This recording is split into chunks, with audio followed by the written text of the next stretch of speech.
Amanda Kennedy with On Tour Monthly. I am here with Chachi of Pop Evil. How are you doing? I'm doing very well. Ready to loosen up a little bit, hopefully break some humidity, and throw down tonight in Oklahoma. Awesome. So, would you consider Onyx your most successful album to date? And if so, how much pressure do you feel there'll be when it comes time to record the next album? I think it's definitely our most successful record. I mean, statistically, and it really is the band's first true from the ground record.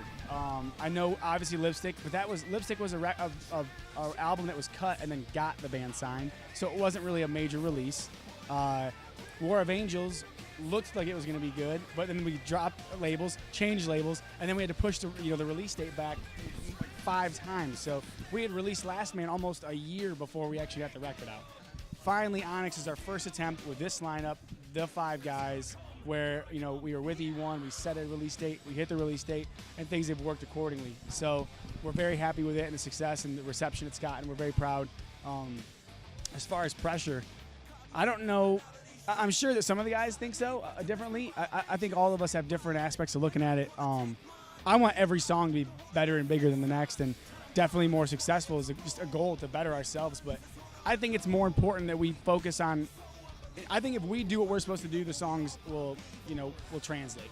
We need to keep becoming better writers, better artists, better musicians, working hard and continue to mature. Onyx was unquestionably our most mature record, lyrically, musically, and I think it was the first step we've ever taken in some way that wasn't like just safe radio rock. We went outside of the box a little bit, and we were well received with that. So I think we're going to stay true to that and just do what we do and keep bettering ourselves, and hopefully that takes us where we need to go. Awesome.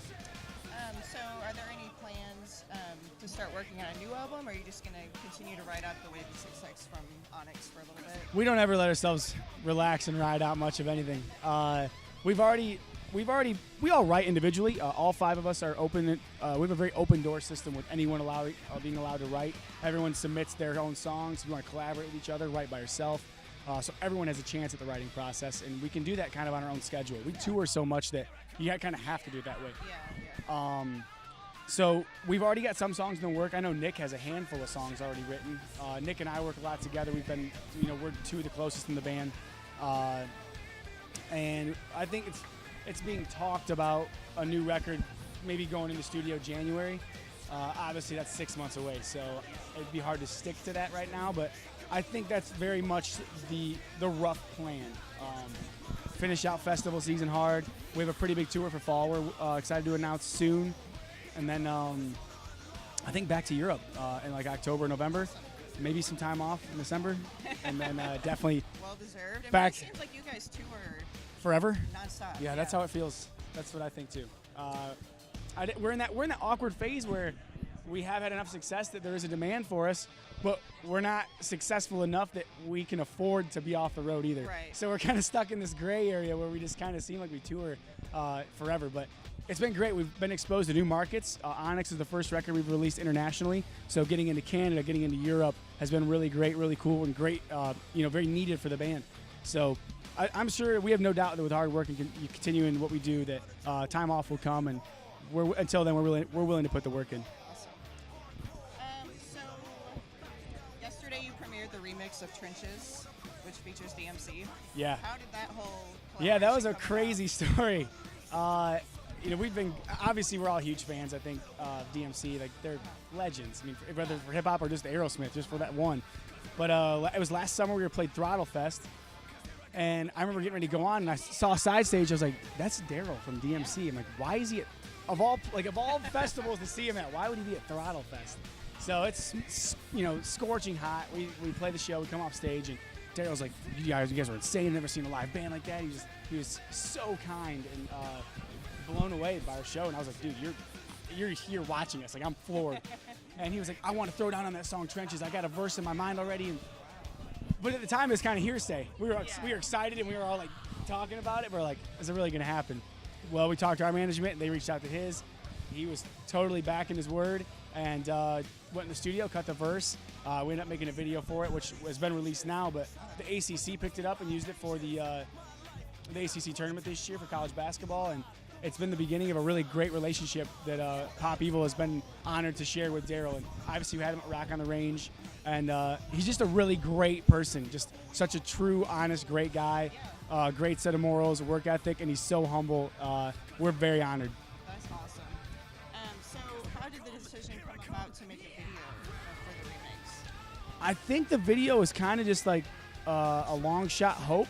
And then when we had been told that the ACC tournament was really interested in picking it up and using it like as their actual leadway into the tournament, that pretty much sealed the deal. We went and shot the video in, I should know this, I want to say like North Carolina, but I could be totally wrong. It was in the midst of the tour. Like we were on the road, we had one day off, and we went to this awesome dive bar, like so historic. Nirvana had played there, and like Foo Fighters.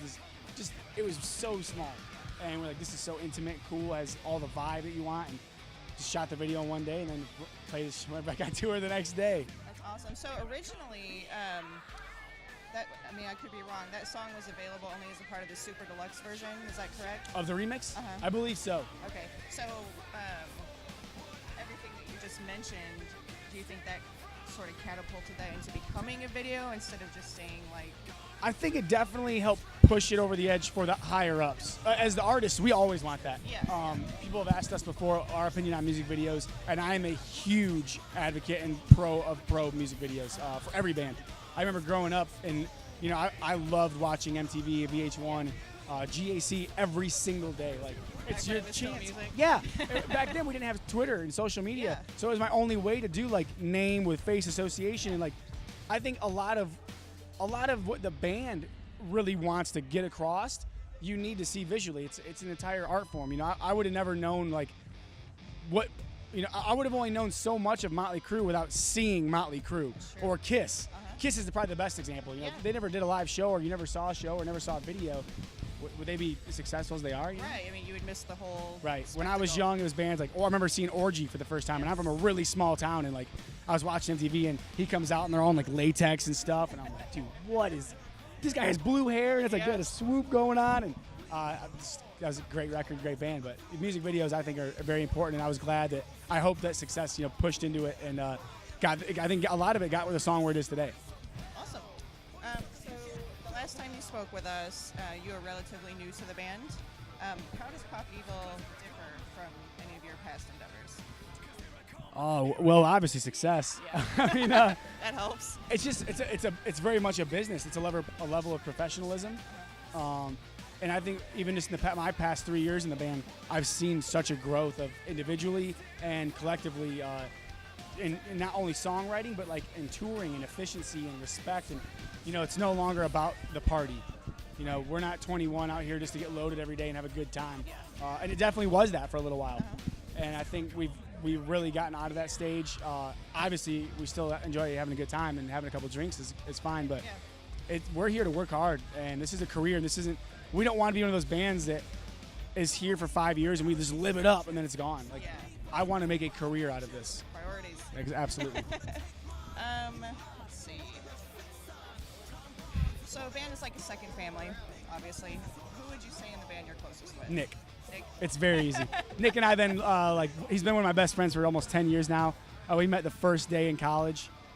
So we are very close, but all of us are close for different reasons. We all share different things in common. And honestly, Nick and I might have the least in common. Like if all of us were to write down our top 10 interests, Nick and I might have the least in common. It's just, we just click. I don't know. He's been nicknamed my Boo for like 8 years. Like he's in my phone as Boo. So there's all kinds of jokes that go along with that. Okay, so this is actually a question from our photographer, James, who could not be here. Thanks for the question, James. So it seems like a lot of times drummers go unnoticed in the grand scheme of things, photography-wise. But James always gravitates toward the drummer when he shoots. We love you, James. Thank you. Because your energy level is so high. So how difficult is it to maintain that level of energy night after night after night? It can be challenging. Fitness and like taking care of my body is pretty important to me. I try to eat extremely well, take care of myself. I do yoga, I do CrossFit. I'm a huge CrossFit maniac. I brought weights today and I already worked out this morning. and I'll probably continue a little bit of lifting after this. And people always ask me, like, how do you get the motivation to do that? And I was like, if I don't keep up on it, like, drumming destroys me. I can't put that kind of show on without already being in shape. Is it difficult to keep that routine going on the road? I don't think so. I'm very much a routine guy. And in our life, we have very little to cling to that's, in normalcy. And I enjoy normalcy. Like, it's probably one of the biggest things I struggle with when I tour is I miss normal things. My brother's like, dude, but you're in Vienna and you're seeing these churches and you have 5,000 people at the show tonight. You get free food. And I was like, but sometimes I just want to like be normal, and that for me that's hard. So in my routine, wake up and drink coffee and eat a healthy breakfast and lift weights and work out and go for a jog, just sightsee while I'm jogging. It's kind of my meditative alone time, and I think everyone on tour, everyone watching, artists would agree that you need alone time every day, probably a little bit, keep you sane. And it's a way of me getting alone time, kind of mentally clearing my head and preparing myself, for my job. I mean, it's part of my job to stay in shape and to be able to perform the way I do. Awesome. So do you have anything you'd like to say to the fans out there? A million thanks for Torn to Pieces and Onyx. I can't tell everyone how much that means to us. Torn to Pieces is such a close song to all of our hearts. So to see the success that song has drawn, we are forever grateful. And thank you guys for your support. Please keep reaching out to us. Instagram, Twitter, Facebook. We do our best to get back to our fans. We love you guys. We wouldn't be here without you. So thank you guys so much. Thank you. Thank you.